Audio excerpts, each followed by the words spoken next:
կազմված են բեռնատարերի վարորդները եւ պահանջում են, որ իրենց խնդրին լուծում տա։ Առավոտյան կարճ հանդիպում եղավ Գևորգ Պապոյանի հետ եւ վերջինս նշել է, որ տեղյակ են ամեն ինչից եւ լուծում են տալիս։ Արդյոք դա այդպես է եւ արդյոք այս խնդրին լուծում կտրվի ի վերջո։ Դե նախ պետք է բանը չհասներ նրան, որ այս իրավիճակին հասներ։ Աներեք, եթե լուծում տվող էին, միջև այդ պետք է այդ հարցը լուծեին, որովհետև այդ խնդրի մասին բավականաչափ երկար ժամանակահատված այդ խնդիրը արծարծվել է, ես էլ եմ այդ խնդիրները բարձրացրել, դիմումներ եմ գրել եւ այլն, այսինքն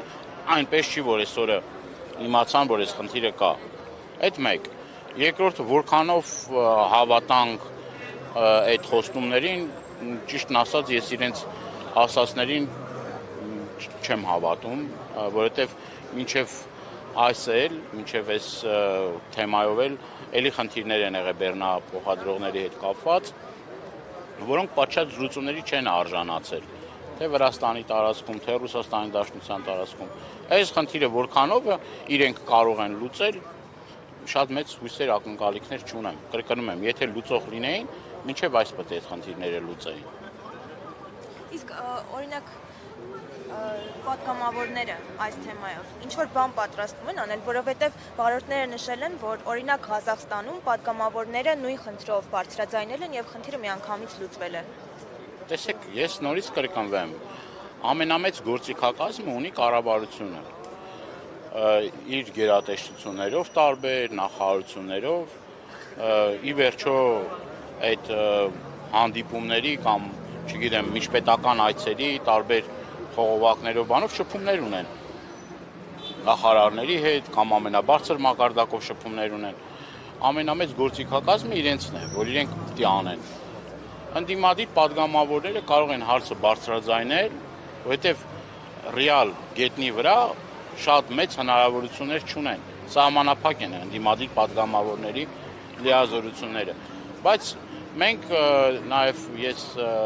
քիչ առաջ խոսեցի բեռնատարի վարորդների հետ, այս հարցը պահելու ենք մեր օրակարգում 1, առաջիկա քառօրյայի ժամանակ այս հարցը լինելու է իմ թիվ 1 օրակարգային հարցը, մենք էլ փորձելու ենք նամակների միջոցով, նաև մեր կապերի միջոցով, ինչ որ կապեր ունենք մենք, փորձենք այս խնդիրը բարձրաձայնենք, ասենք, բայց կներեք, կառավարություն չէ, իբր գոյություն ունի, իբր գոյություն ունի։ Այս հարցն կենսական նշանակության խնդիր է, հարց է։ Ինքը լուծի այս խնդիրը։ Նախ չհասնի դրան, որ հասնի այսօրվան, երկրորդն էլ պետք է այս խնդիրը լուծի։ Ոչ թե գնան ինչ որ այցերի բանի, ուտեն, խմեն, լավ օր անցկացնեն, չգիտեմ, մի քանի սելֆի անեն, մի քանի տեսանյութ անեն, բան անեն, տեսնեն ինչ կա, որտեղ են, չգիտեմ։ Առավոտից իրիկու հեծանիվ է քշում այս մարդը։ Միգուցե ուզում եմ հորդորել, որ բեռնատարի վարորդներն էլ արդեն սկսեն հեծանիվ քշել այդ դեպքում։ Հեծանիվ է քշում, սրտի կա բանանում, եսիմ բանա եկեղեցին են թիրախավորում, իրենց գործը չեն անում, էլի։ Անում են ապազգային հակապետական քայլեր են անում առավոտից իրիկու։ Դե եթե մարդը կամ հեծանիվ է քշում, կամ սրտի կա անում, կամ եսիմ չգիտեմ, եկեղեցու դեմ արշավ, պարզ է, իրան ինչ ժամանակը կների իրա, որ զբաղվի ժողովրդին հուզող խնդիրներով։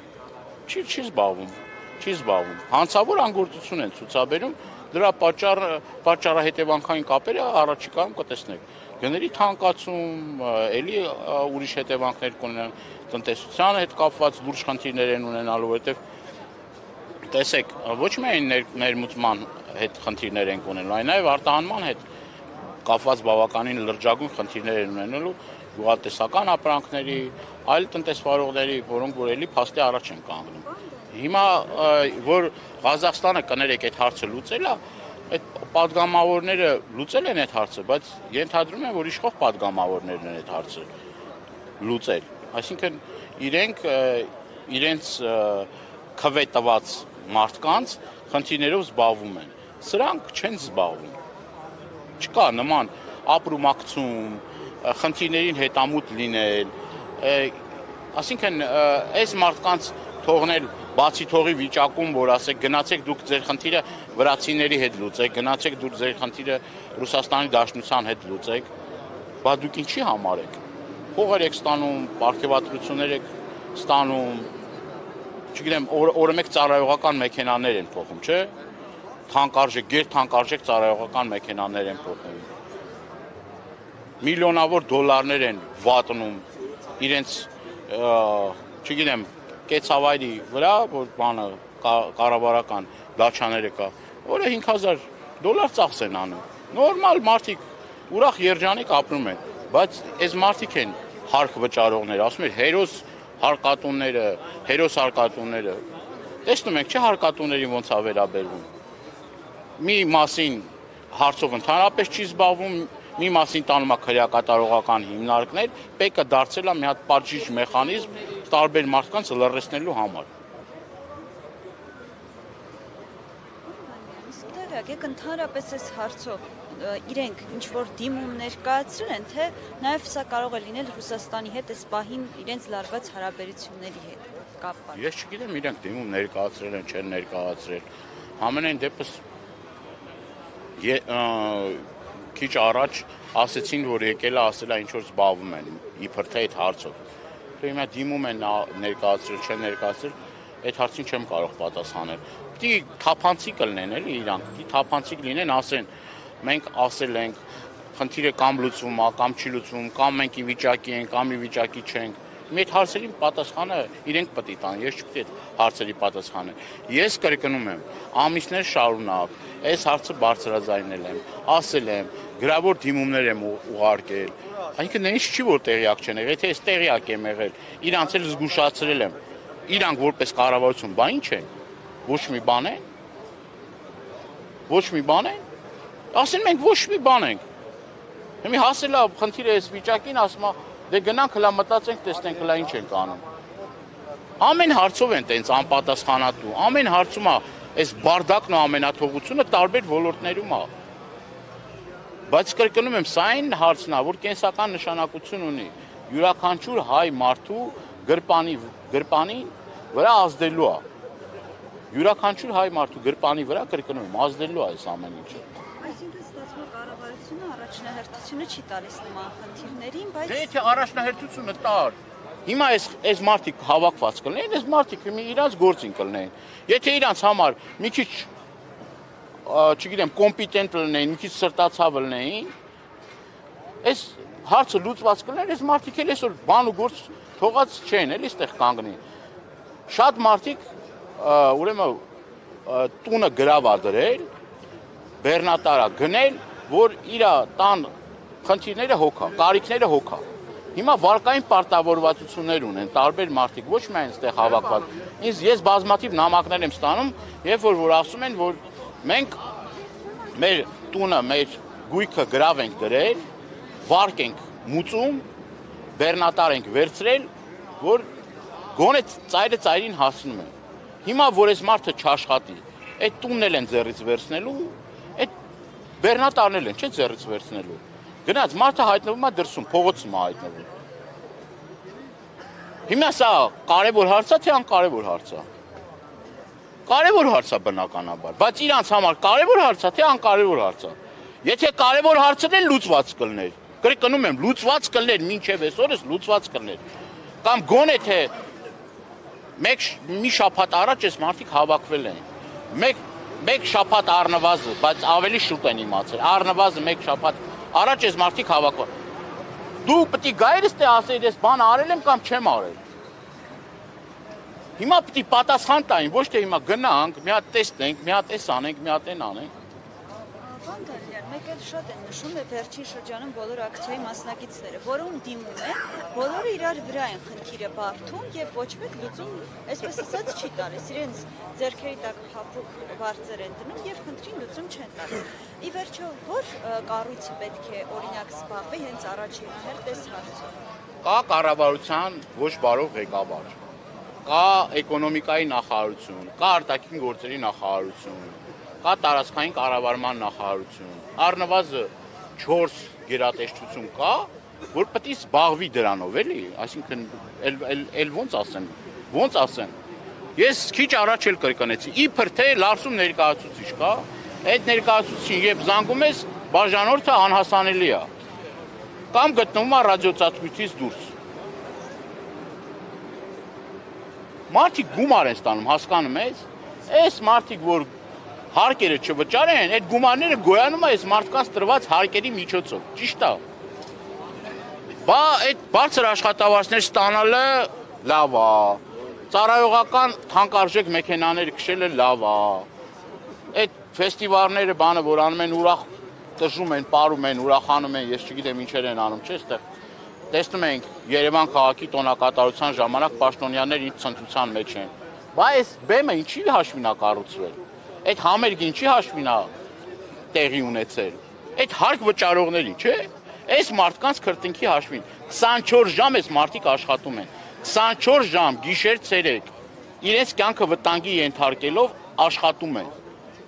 Այդ հեշտ չէ այդքան։ Այդ Վրաստանում խնդիր ունենան, Ռուսաստանում խնդիր ունենան, իրանց առողջության հաշվի ամիսներով, որ խնդիր ալնում, այդ մեքենաների մեջ են քնում։ Լիքը էլի շատ հարցեր կա, չէ՞։ Բա հիմա այս մարդկանց խնդիրը անկարևոր է, անկարևոր է հարց եմ տալիս։ Իրանց համար անկարևոր է, բայց նորմալ պետության պարագայում պետք է մարդկանց խնդիրը լիներ օրակարգային թիվ 1 խնդիր։ Նախ չպետք է առաջանար այս վիճակը, եթե առաջացել է, պետք է անհապաղ ժամեր տևեր այդ խնդիրը լուծվեր։ Այս մարդիկ ոչ Իվանիշվիլի են ընտրել, ոչ էլ Պուտին են ընտրել։ Այս մարդիկ ձևավորում են իշխանություն, ժողովուրդը, որ իրանց խնդիրներով զբաղվի։ Բա ով պիտի զբաղվի այդ խնդրով։ Ով պիտի զբաղվի։ Հայաստանի Հանրապետության քաղաքացիների հարցը պիտի զբաղվի Հայաստանի Հանրապետության կառավարությունը։ Եթե ուրիշ մարմին կա, որ պիտի զբաղվի, գնան, չգիտեմ, բանակցեն ուրիշ պետություններ, ասեն պետություն չկա, կառավարություն չկա, ժողովուրդ ջան, գնացեք ամեն մեկը, ոնց որ միջև մի փորձում են մարդիկ իրանց կապերը օգտագործեն Վրաստանի տարածքում ինչ որ բեռնափոխադրումներ իրականացնել։ Խայտարակություն է։ Ես ոչ թե գույները խտացնում եմ, բան եմ անում, այլ իրականությունն եմ ներկայացնում, թող մարդիկ իրենց կարծիքը հայտնեն, ասեն։ Հիմա ինչ ասեմ ես։ Դանիելյան, այս ամենի ֆոնին վարորդները նշեցին, որ իրենց այդ տոկոսները բարձրացել են հարկերի։ Արդյոք արդարացի այս ամենը։ Գիտեք, հարկերն, турքերն պետք է լինի ողջամիտ։ Եթե դու հարկերը, турքերը բարձրացնում ես, մարդկանց անելանելի իրավիճակի մեջ ես դնում, երբ որ մարդը կոնկրետ գործառույթով զբաղվում է, որ շահույթ հետապնդի, չէ։ Աշխատում է, որ շահույթ հետա։ Եթե իր առած գումարը պետք է ճանապարհներին ծախսի, պետք է անընդհատ հարկ վճարի, այդտեղ, չգիտեմ, ամորտիզացիոն ծախսեր կան, չգիտեմ, պետք է իր վարկերը մուծի եւ այլ։ Եթե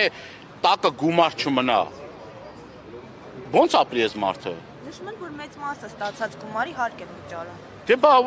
հարկել են վճարում, անկախատեսելի բաներ էլ ալինում, չէ, ասենք նենց չի էլի, որ հարած յուղի պես A կետից գնաց B կետը, վերջ այդ գումարը ծալումա ջեբնա դնում, չէ։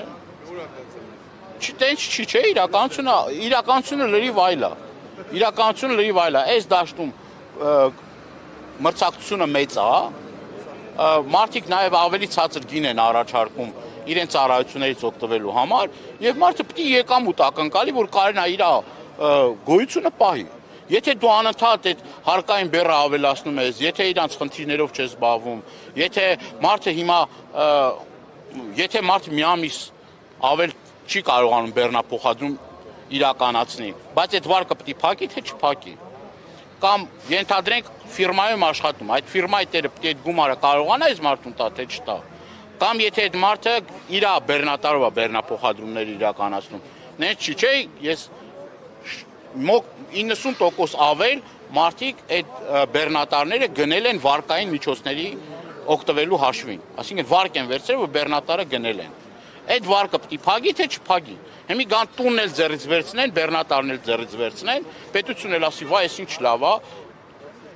ես գործ չունեմ, դրա հետ թող գնային ոնց ուզում էին անեն։ Պետության պոզիտիվ պարտականությունն է բոլոր պայմանները ստեղծել, որ մարդը խնդիր չունենա։ Այլապես այս մարդիկ կլինեն էլի կառավարությունում, չէ, ասենք, իրանք էլ բան չէին անել, ասենք, չգիտեմ, էլի, բայց ինչի համար է կառավարությունը։ Հա կառավարություն դրա համար է, որ չհասնի նախ այս վիճակին, երկրորդը այս մարդկանց խնդիրները արագ օպերատիվ լուծում տրվի, բայց ես այդ օպերատիվությունն էլ չեմ տեսնում, ես չեմ էլ տեսնում, որ օրինակ ոնց կարելի է մարդը պատկերացնի, որ այս վիճակում է հայտնվելու իր քաղաքացին եւ ամիսներ շարունակ միջոցներ չձեռնարկի։ Հազարավոր մարդիկ կան փող են ստանում, ես չգիտեմ, պրեմիա են ստանում, գումար են ստանում, որ այս խնդիրները լուծեն, բայց չի լուծվում էլի, չեն լուծում։ Պարոն Դանիելյան, մի հարց էր կապված նրա հետ, որ այստեղ վարորդները նշեցին, որ ընդգծված վերաբերմունք են նկատում հատկապես հայ վարորդների նկատմամբ եւ նույնիսկ շատերը նշեցին, որ դա պատերազմի պարտության հետ կարող է կապված լինել։ Դուք ինչ կասեք այդ մասով։ Պարտության հետ էլ է կապված,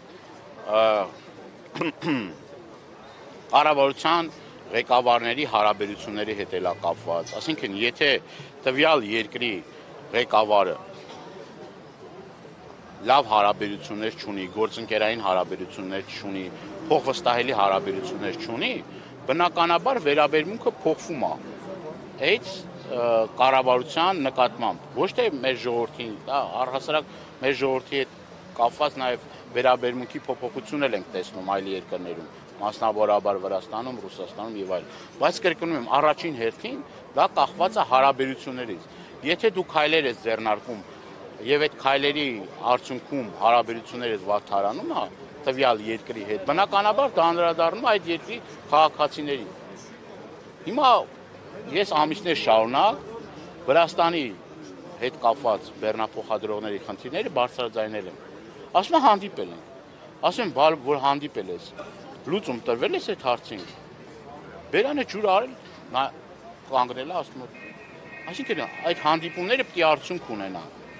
Եթե արդյունք չկա, ուրեմն այդ հանդիպումը, այցերը, բանը զրո արժեք ունի, զրո արժեք ունի։ Հանդիպումները արդյունք է ունենում, երբ որ մարդիկ խնդիր չեն ունենում։ Այդ ժամանակ արդյունք ունենում է։ Եթե խնդիրները ավելանում են, նշանակում է, որ դու ոչ մի բան չես անում, ու դու ոչ փոխվստահելի ես, ոչ քեզ հարգում են, ոչ քեզ բանի տեղ են դնում, ու քաղաքացիները կանգնում են սենց անելանելի իրավիճակի առջև, ոնց որ հայտնվել են։ Ու հիմա չի այս խնդիրներն առաջացել։ Կրկնում եմ, տևական ժամանակ այս խնդիրները առաջանում են։ Եվ լուծում չեն ստանում։